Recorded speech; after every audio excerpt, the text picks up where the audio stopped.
दोस्तों जैसा कि तुहानू पता है कि अज खान साहब ने चैरिटी इकट्ठी की थी और चैरिटी ऐसी मेरे तारीख दे विच इन्नी थोड़े टाइम दे 2 घंटे दे विच सर 500 करोड़ तो ज्यादा चैरिटी इकट्ठी की है खान साहब ने।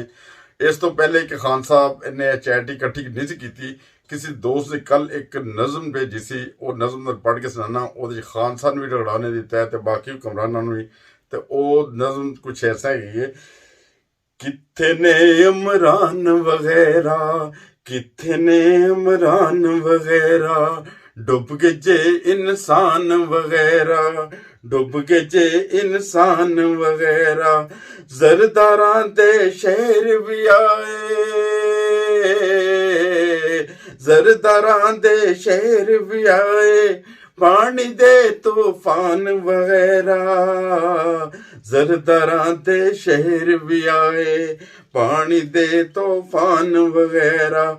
शोबाजानू कौन जगावे, शोबाजानू कौन जगावे, कौन करे ऐलान वगैरह, कौन करे ऐलान वगैरह।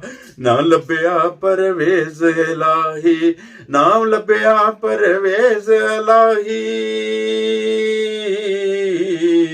ना कोई आसमान वगैरह, ना कोई आसमान वगैरह। मौलाना नू लभो आके,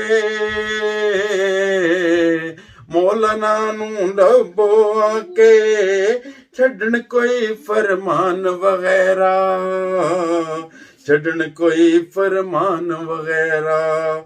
मलक रियाज नू मैसेज भेजो, मलक रियाज नू मैसेज भेजो, लेके आवे दान वगैरह, लेके आवे दान वगैरह।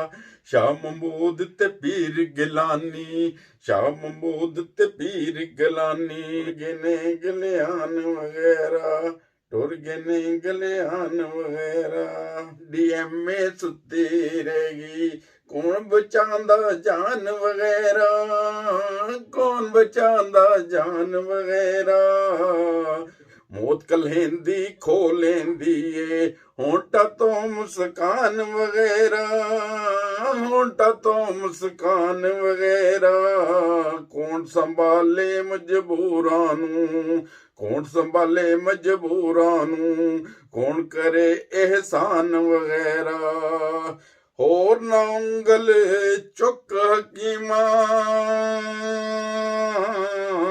होर ना उंगल चुक हकीमा, मारनगे दरबान वगैरह, मारनगे दरबान वगैरह, मारनगे दरबान वगैरह। अच्छा, जो खान साहब के ऊपर जो गिला किया जा रहा था जज में, आज खान साहब ने उसका हक अदा कर दिया। सर सिर्फ 2 घंटे टाइम दिया है, सिर्फ दो। हमारे चैनल हस्ता वस्ता पाकिस्तान टीवी इंटरनेशनल ने भी ये प्रोग्राम नशर किया था लाइव, और 2 घंटे सिर्फ टाइम दिया सर। 500 करोड़ से ज्यादा लोगों को उनके ऊपर भरोसा है, उन्हें पता है इधर पैसे देंगे जाया नहीं होंगे।